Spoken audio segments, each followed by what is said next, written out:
Hello. Mem and Noon are two letters that I feel very confident about based on my own studies. They're just, compared to some, you get more of an understanding on some letters. Right. Pictographically, it's basically this. You get sometimes more or less bits, but it's the same thing. Sometimes you see it kind of on its side. In Paleo Hebrew, kind of went with a little flick most of the time. Sometimes it was straight, other times it was a bit more neat, like this. But it's basically the same thing. Okay. Excuse me. In Dead Sea Scrollsy type times, early, late, also late Hebrew, it was a bit like the modern. It wasn't really much different, so it's hard for me to properly draw it. It's very similar to the modern, but the modern one, people as a quick hand would sometimes do it like this, okay, or maybe something like that, or that. People just, quick way of doing it. But the pretty way, as I call it, is basically the valve joined to like a calf, basically.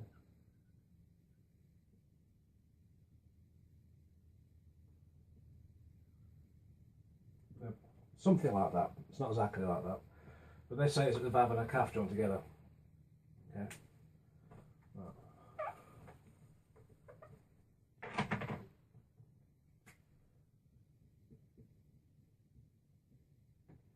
It's number 40 grammatically, and if you prefix a mem to the start of a word, oh yeah, there's actually a final form of mem as well. When it's on the end of a word, it's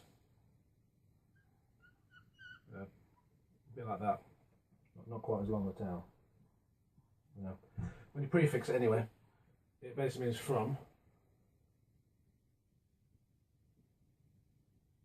or than. So the end of a word, it basically means, that's several means, but it usually, it's like a quantitative, it's a bit like a plural. It makes things two or more, or sometimes it can be the same amount, but it'll be a high quality. So it's like plural, sort of. Right, or like many. Sometimes you get a word and you get a final mem stuck on the end of it, and that would be sufficient to make the word them. Okay, so it's like not one person, but those people. It works like that sometimes. Okay. Going with this theme of many, it can mean many pictographically, or much.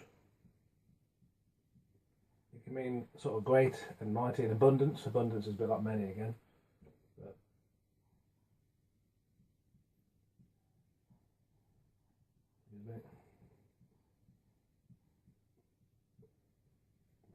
and I think it's to do with the sea, because if you look at the sea, it's humongous for a start. It has many things in it. Obviously, it's very great. You get the idea. With the from, it's the idea of water flowing. Okay. So if I say, I don't know, from a box, it's like it's dripping out the box, if you like. It started there and it flowed out the box. So it means from box. But that's kind of how that seems to work. I mean, flow. Obviously, it means water because that's what it's a picture of. It means waves. If it means waves, or can it have things to do with sound waves? I don't know. I'm not saying it does. I'm just putting it out there as a possibility. Right? It has a bit of a backwards and forwards thing on the go sometimes, because if you look at the sea, the tides. So a bit like Dalit and Gimel, it can have like a bit of a backwards forwards thing on the go, possibly. I'm not sure if it really does, but I'll put it down as a maybe. Right?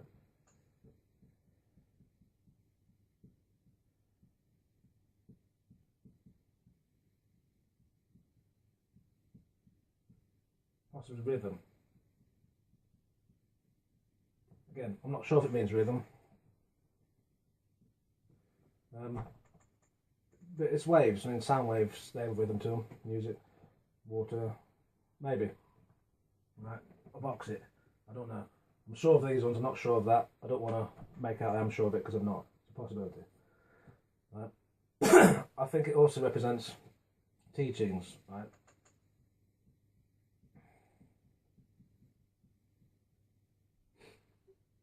Based on a lot of things that the scriptures teach about water. Also, for the same reason, life. Without water, you die. Looking into the Greek is running out of room. Chaos as well. That's another often meaning. I have to say, it could be after something to do with chaos, because again, the sea when it gets its air off, it's a bit chaotic. And there's another meaning that's my conclusion. I've seen it in other sources, but after I already concluded it, which makes me think maybe I was right, and I plugged it in certain studies, it does seem to work. I used it in my very first video. Nations, okay? Or Gentiles, or large bodies of people. In the book of Revelation it says about the seas are the peoples, are the nations. So you've got the idea there, the abundance of something is to do with people, because there's many of us. Also, I've got another thought that maybe not, but or paleo one. If you go to the pictographic, yeah, you get the water waves. I'm not saying it does, but can it mean mountains? Number one, that looks a bit like mountains, okay? Number two, you do get water from mountains, the rain drops them on them, then it filters them and cleans them, okay? Maybe it can mean purity, being, wash you clean with the word of Elohim. The word is supposed to wash us clean, so maybe it can mean purity. I'm not sure again, but I'll put it as a possibility. Purity, clean, etc. It could do. But not only does it look like mountains and get water flowing from them, again, like in the book of Revelation where it talks about large bodies of people and the seas being synonymous, also it talks about the mountains in other books being the nations. So you've got exactly the same dynamic on the go, where the mountains also represents large bodies of people. So that to me seems synonymous. So could it represent mountains? Mountains are also mighty and many and great. The water does flow from them. I'm not sure. That's my idea. But again, I think there's some evidence for it.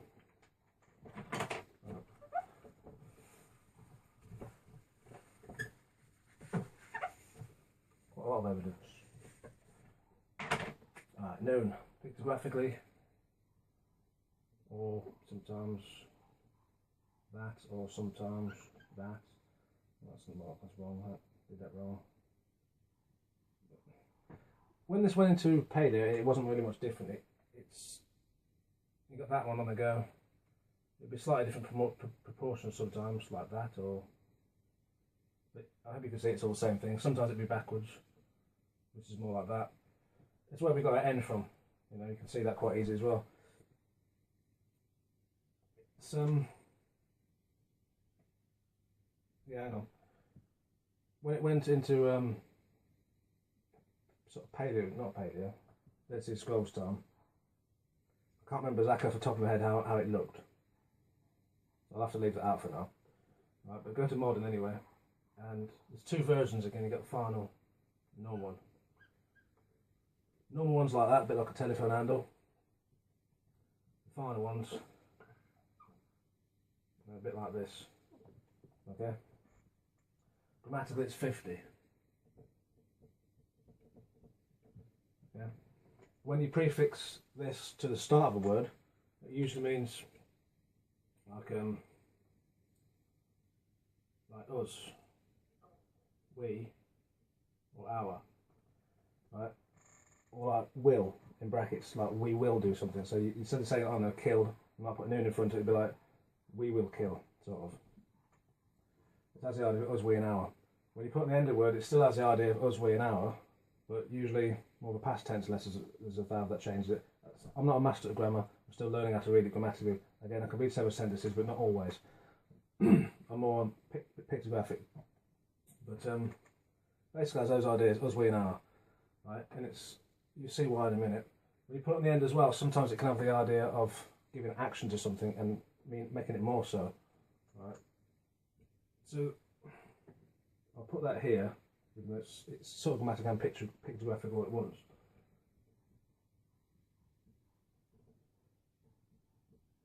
Okay.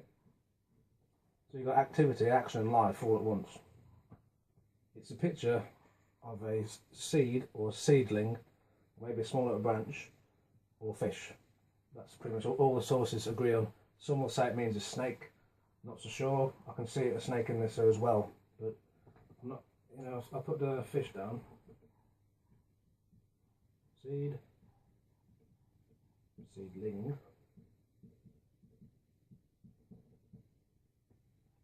Well, again, it's possibly like a little branch coming out, like a net, basically like a netzer. It's partly what I've used from the channel name. Okay, so a picture of a netzer really. And if you get like some water there, and you get a fish jumping out of it, right? Boom! You get this sort of thing on the go. It sort of jumps up and usually flap about a bit. Well, you can see in the picture of that. Okay. Also, when you get a little, you know, you've got some mud here, and you've got a plant growing out. They don't tend to go perfectly straight. They tend to wave and meander a bit. Again, so you've got this wiggly, again like a snake as well. You've got this wiggly effect on the go. Okay. With sun as well, or hair. Not sure if that's how you spell hair. My spelling isn't brilliant, but again, it's a seed. This looks a bit like a sperm. It propagates the next generation. It can also then grow and continue in the sense of next generation. Excuse me, but also in the sense of the movement of it. It starts here, and a seed grows. It goes from here, and it goes from here to there, and it continues. It carries on until something stops it or dies or whatever. Same as a fish, they don't stay still. They're always continue. They're always on the move. So you've got the idea of movement. That's with action and life. Okay. What's any more? Yeah. I could like perpetuate, but that's continue.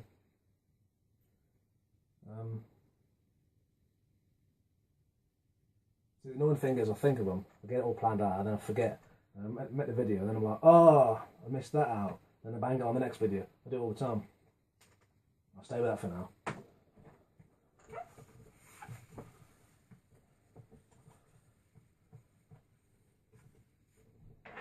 In terms of a word,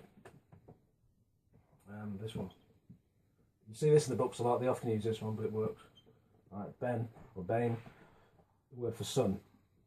Okay, so that's a word for sun.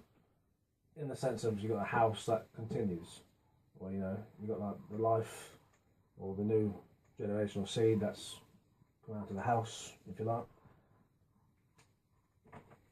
Just a quick picture to show you.